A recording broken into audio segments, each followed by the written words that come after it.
Good morning friend, welcome to my YouTube channel digital platform. आज के video में देखेंगे बिहार कृषि विश्वविद्यालय में जो भर्ती निकली है उस भर्ती से संबंधित सभी जानकारियां। इसके साथ ही देखेंगे कि इस भर्ती का जो ऑफिशियल नोटिफिकेशन है आप किस प्रकार से डाउनलोड कर पाएंगे और उस ऑफिशियल नोटिफिकेशन के माध्यम से देखेंगे कि कौन कौन से पदों पर भर्ती निकली हुई है। इसके साथ ही इसके भर्ती के लिए अप्लाई करने के लिए आपकी शैक्षणिक योग्यता क्या रखी गई है, उम्र सीमा क्या रखी गई है, इसके साथ ही आपको कितना आवेदन शुल्क देना पड़ेगा, यह सभी जानकारी इस वीडियो में कवर करेंगे। यह सभी जानकारी देखने के लिए वीडियो में अंत तक बने रहिएगा तथा चैनल को अभी तक सब्सक्राइब नहीं किए हैं तो चैनल को सब्सक्राइब कर लीजिएगा, बेल आइकन को प्रेस कर लीजिएगा ताकि इस तरह की नॉलेजफुल वीडियो जब भी अपलोड हो तो सबसे पहले जानकारी आपको मिल सके। तो अभी आपको स्क्रीन पर बिहार कृषि विश्वविद्यालय सबौर भागलपुर का जो ऑफिशियल पेज है वह दिख रहा होगा। इसका लिंक आपको डिस्क्रिप्शन बॉक्स में मिल जाएगा। जो भी क्लिक करेंगे तो रीडायरेक्ट इस पेज पर चले आएंगे। इस पेज पर आने बाद स्क्रॉल डाउन करके नीचे जाएंगे। नीचे आने बाद यहाँ पर आपको एक नोटिस बोर्ड यहाँ पर देखने को मिलेगा। जो भी लेटेस्ट नोटिफिकेशन है जारी होता है कृषि विश्वविद्यालय द्वारा तो यहीं पर शो करता है। तो इसमें आप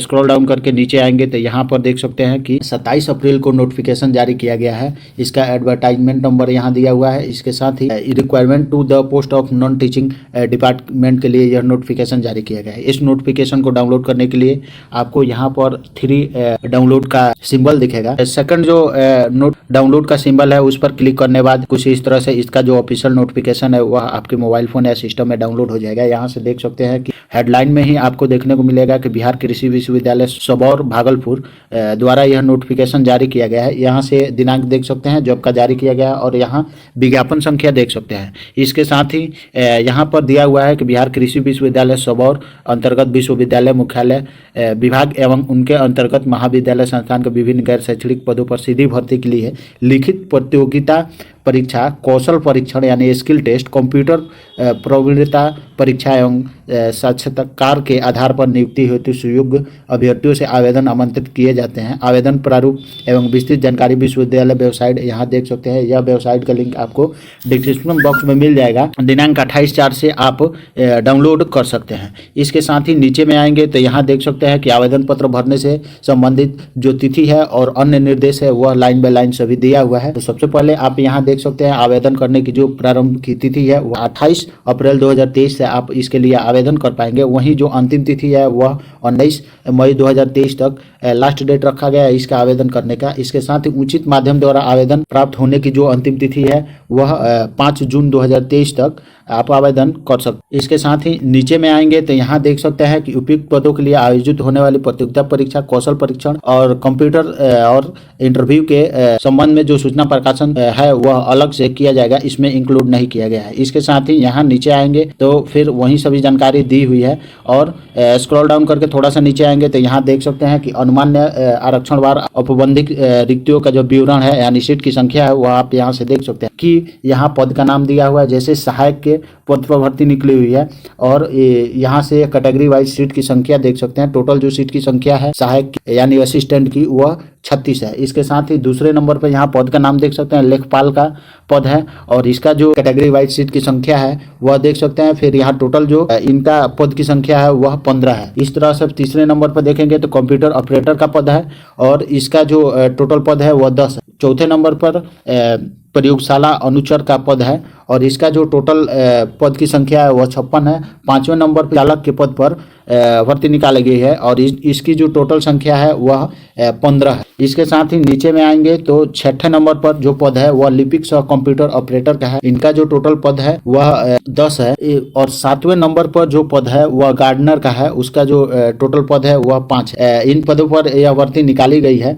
तो पद की नाम और संख्या देख सकते हैं। इसके साथ ही नीचे में जब आएंगे तो यहाँ जो इन सभी पदों के अनुसार जो शैक्षणिक योग्यता है वह दिया हुआ है। तो आप देख सकते हैं कि यदि आप सहायक असिस्टेंट के पद के लिए अप्लाई करना चाहते हैं तो आपकी जो शैक्षणिक योग्यता है वह किसी भी मान्यता प्राप्त संस्थान या विश्वविद्यालय से स्नातक पास होना चाहिए या फिर इसके समकक्ष डिग्री एवं कंप्यूटर में DCA आपके पास जरूर सर्टिफिकेट होना चाहिए, तभी इसके लिए आप अप्लाई कर पाएंगे। दूसरे नंबर पर जो पद है वह लेखपाल का है तो उसका जो शैक्षणिक योग्यता है वह किसी भी विश्वविद्यालय संस्थान से आप स्नातक पास है। उसके साथ ही न्यूनतम 1 वर्ष का कंप्यूटर में आपके पास डिप्लोमा है तो इन लेखपाल के पद के लिए आप अप्लाई कर सकते। इन सब का जो वेतन स्तर है वह देख सकते हैं कि यदि सहायक के लिए अप्लाई कर रहे हैं तो आपका जो वेतन स्तर है वह 7वें लेवल का दिया जाएगा 9300 से 34,800 के बीच। पद के ठीक सामने वेतन का जो स्तर है वह दिया हुआ है। अब तीसरे नंबर पर देखेंगे जो कंप्यूटर ऑपरेटर का पद है उनके लिए जो शैक्षणिक योग्यता है वह किसी भी मान्यता प्राप्त संस्थान या विश्वविद्यालय से आप स्नातक पास है, साथ ही समकक्ष डिग्री है या फिर कंप्यूटर में DCA तथा कंप्यूटर टंकन अंग्रेजी हिंदी की जो गति है वह अंग्रेजी में 40 वर्ड प्रति मिनट होना चाहिए और हिंदी में 30 वर्ड प्रति मिनट होना चाहिए, तभी इसके लिए आप अप्लाई कर सकते हैं। चौथे नंबर पर देखेंगे तो प्रयोगशाला यानी अनुचर का पद है, उसके लिए आप 10वीं पास है और शारीरिक रूप से स्वस्थ है, साइकिल चलाने की योग्यता अनिवार्य है तथा महिला को साइकिल चलाने से छूट होगी, तो आप प्रयोगशाला अनुचर के लिए अप्लाई कर सकते। 5वें नंबर पर जो पद है वह चालक का पद है, उसके लिए जो शैक्षणिक योग्यता है वह मैट्रिक अथवा उसके समकक्ष होना चाहिए। दूसरे नंबर पर छोटे वाहन चलाने की अनुविज्ञप्ति व्यावसायिक यानी LMB आपके पास होना चाहिए या फिर चयनित अभ्यर्थियों को 2 वर्ष के अंदर भारी वाहन चालक HMV का लाइसेंस प्राप्त करना हो, तभी आप चालक के लिए अप्लाई कर सकते। छठे नंबर पर देखेंगे सहलिपिक कंप्यूटर ऑपरेटर का पद है,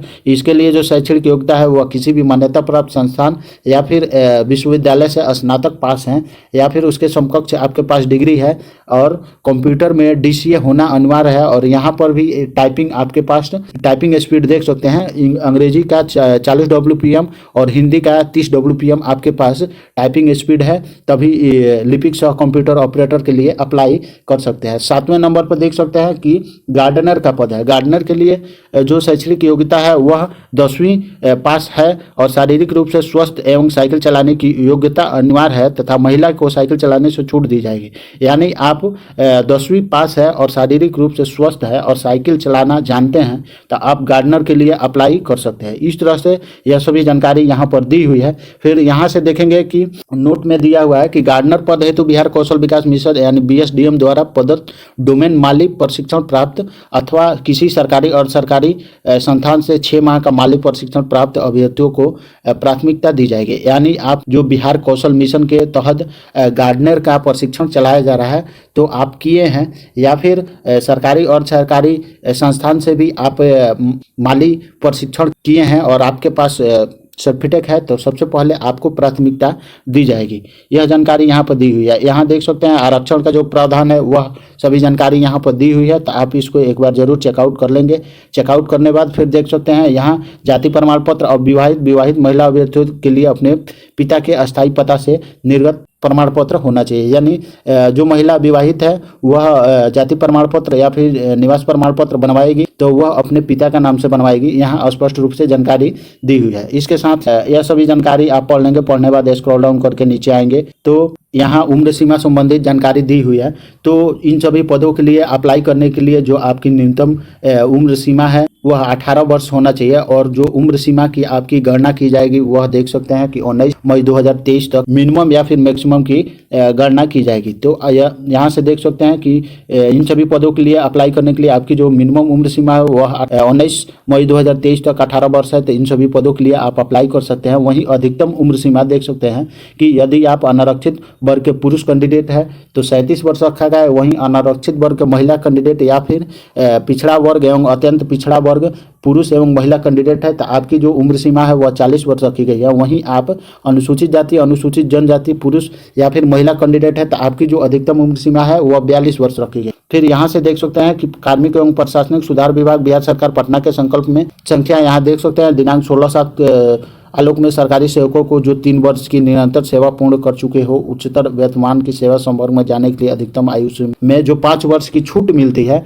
वह आपको दी जाएगी। तो इस तरह से यह सभी जानकारी आप इसमें देख सकते हैं। देखने बाद अब सबसे नीचे में आएंगे तो जो इसका परीक्षा और चयन प्रक्रिया यानी सिलेक्शन प्रोसेस है वह दिया हुआ है। यदि आप सहायक लेखपाल कंप्यूटर ऑपरेटर लिपिक सह कंप्यूटर ऑपरेटर प्रयोगशाला अनुचर और चालक और गार्डनर पद पर सीधी भर्ती हेतु जांच परीक्षा लिखित परीक्षा यानी बहुविकल्पीय आधारित आपसे परीक्षा ली जाएगी जिसकी जो 80 नंबर की होगी और 20 नंबर का आपका इंटरव्यू लिया जाएगा। कुल जो प्रताप की संख्या है वह 100 है उत्तर शैक्षणिक योग्यता के लिए कोई भी अधिमान्यता अलग से नहीं दी जाएगी। यानी जो भी शैक्षणिक योग्यता बोला गया है उससे उच्चतर आपके पास शैक्षणिक योग्यता है तो उसके लिए अलग से आपको अधिमान्यता नहीं दी जाएगी। इसके साथ ही देख सकते हैं कि दूसरे नंबर में जो कंप्यूटर ऑपरेटर और लिपिक सह कंप्यूटर ऑपरेटर एवं चालक पद का जो पद है उन लोगों के लिए कौशल परीक्षण यानी स्किल टेस्ट देना होगा और कंप्यूटर प्रवीणता परीक्षा ली जाएगी। कौशल परीक्षण यानी स्किल टेस्ट के आधार पर उनका चयन किया जाए। इसके साथ ही तीसरा नंबर में देख सकते हैं कि मेगा सूची परीक्षा एवं साक्षात्कार यानी इंटरव्यू में प्राप्त अंकों के आधार पर मेगा सूची तैयार की जाएगी। भर्ती प्रक्रिया के किसी भी चरण में असफल घोषित अभ्यर्थी अगले चरण की जांच परीक्षा के योग्य नहीं होंगे। लिखित परीक्षा लिया जाता है उसमें आप छूट जाते हैं तो आगे के जो स्किल टेस्ट है उसमें आप भाग नहीं लेंगे, या फिर आप स्किल टेस्ट में छूट जाते हैं तो आगे का जो मेरिट लिस्ट बनेगा उसमें आपका चयन नहीं किया जाएगा। इस तरह से यह सभी जानकारी यहाँ पर क्लियर रूप से दिया गया है। यहाँ देख सकते हैं कि अंतिम मेगा सूची के लिए न्यूनतम अर्हता परीक्षा के आधार पर तैयार की जाने वाली अंतिम मेगा सूची हेतु अनुसूचित जाति, अनुसूचित जनजाति, महिला वर्ग के अभ्यर्थियों के लिए न्यूनतम अर्हता 32%, अत्यंत पिछड़ा वर्ग के अभ्यर्थियों के लिए न्यूनतम जो 34% रखा गया है, पिछड़े वर्ग के अभ्यर्थियों के लिए 36.5% रखा है, वहीं सामान्य वर्ग के न्यूनतम अर्हता 40% रखा गया है। मिनिमम आपको इतना अंक प्राप्त करना है तभी आपका चयन हो पाएगा। इसके साथ ही नीचे में आएंगे तो 7वें नंबर में देख सकते हैं कि परीक्षा शुल्क यहाँ पर दिया हुआ है कि बिहार राज्य के अनुसूचित जाति, अनुसूचित जनजाति, महिला, आरक्षित, अनारक्षित एवं 40% या उससे अधिक दिव्यांग अभ्यर्थियों के लिए जो आवेदन शुल्क है यानी परीक्षा शुल्क है वह 200 रुपया रखा गया है, तथा बिहार राज्य के अन्य कोटि के अभ्यर्थियों एवं अन्य राज्यों के सभी कोटि के अभ्यर्थियों के लिए जो परीक्षा शुल्क है वह 800 रुपये रखा गया है प्रत्येक पद हेतु। इस चीज का आप ध्यान देंगे। यदि आप एक ही कैंडिडेट 2 या 3 पदों के लिए अप्लाई करता है तो उसका पर फॉर्म 800 रुपया जोड़ के देना होगा, या फिर वो कैटेगरी का अंतर्गत आता है तो पर फॉर्म 200 रुपया जोड़ के देना होगा परीक्षा। इस तरह से यह सभी जानकारी यहाँ पर दी हुई। फिर देखेंगे नेक्स्ट ऑप्शन में, यहाँ देख सकते बिहार के कृषि सावर भागलपुर के 20वीं प्रबंध बोर्ड की बैठक में निरस्त किए गए विज्ञापन उनके विरुद्ध में जिन अभ्यर्थियों ने आवेदन दिए थे, अभ्यर्थी परीक्षा शुल्क में छूट होगी बशर्ते डीडी नंबर आवेदन से भरना आवश्यक होगा। यानी जो भी अभ्यर्थी इसके पहले इसका जो वैकेंसी निकला हुआ था वह वैकेंसी रद्द हुई है, वह अभ्यर्थी इन सभी में अप्लाई करते हैं तो अलग से अपना डीडी नंबर देते हैं तो उनको छूट दी जाएगी। इसके साथ ही यहाँ से नीचे में देखेंगे कि जो आपको डीडी बनवाना है वह देख सकते हैं अभ्यर्थी परीक्षा शुल्क का भुगतान अदेय बैंक ड्राफ्ट यानी डिमांड ड्राफ्ट के माध्यम से नियंत्रक बिहार कृषि विश्वविद्यालय साबौर के नाम से स्टेट बैंक शाखा साबौर कोड को देना होगा। यानी जो डीडी बनवाएंगे आप इसके नाम से बनवाएंगे। इस तरह से सभी जानकारी यहाँ पर दी हुई है। फिर यहाँ से देख सकते हैं महत्वपूर्ण जो निर्देश है, आवश्यक शर्तें है वह दिया हुआ है।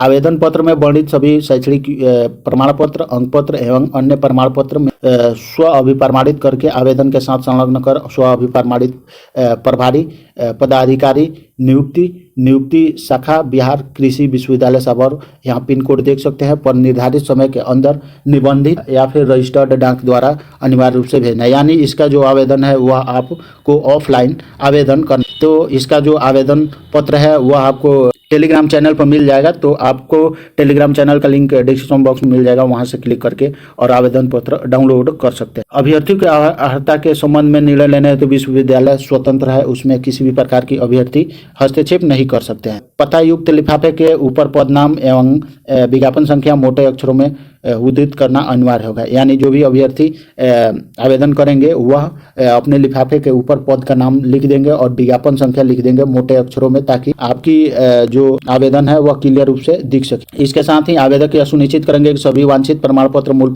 रूप से उनके पास आवेदन भरते समय उपलब्ध है। तो एक बार पुनः देख लेंगे कि आवेदन पत्र के साथ आपको क्या क्या अटैच करना है। यहाँ देख सकते हैं कि प्रमाण पत्र, अंक प्रमाण पत्र और अन्य प्रमाण पत्र यानी जाति निवास जो भी है कैटेगरी के अंतर्गत आते हैं वह इसमें अटैच करना जरूरी। इस तरह से यह सभी जानकारी यहाँ पर दी हुई है। आवेदन पत्र डाउनलोड करने के लिए बैक होकर पुनः जो इसका ऑफिशियल पेज है वहाँ पर आएंगे। वहाँ पर आने बाद है कि सबसे लास्ट में जो सिंबल दिख रहा है डाउनलोड का, इस पर आप क्लिक करेंगे, जो आवेदन पत्र है वह डाउनलोड हो जाएगा। यह आवेदन पत्र टेलीग्राम चैनल पर भी मिल जाएगा। जाएगा, या फिर इसका लिंक आपको डिस्क्रिप्शन बॉक्स में मिल जाएगा, वहां से भी डाउनलोड कर सकते हैं। सभी फॉर्मेट हिंदी में दिए गए हैं, तो इसलिए आप आसानी से ध्यानपूर्वक पढ़ के और भर लेंगे। भरने बाद इसके साथ जो भी डॉक्यूमेंट्स बोला गया है वो डॉक्यूमेंट आप अटैच कर लेंगे और एक लिफाफे में बंद करके और रजिस्टर्ड डाक द्वारा दिए गए पते पर आप सेंड कर देंगे। इस प्रकार से इसका आवेदन आप कर सकते हैं। आई होप कि मेरे द्वारा दी गई जानकारी को समझे होंगे। यदि फॉर्म अप्लाई करने में किसी प्रकार की कठिनाई होती है तो आप कमेंट सेक्शन में कमेंट कर सकते हैं।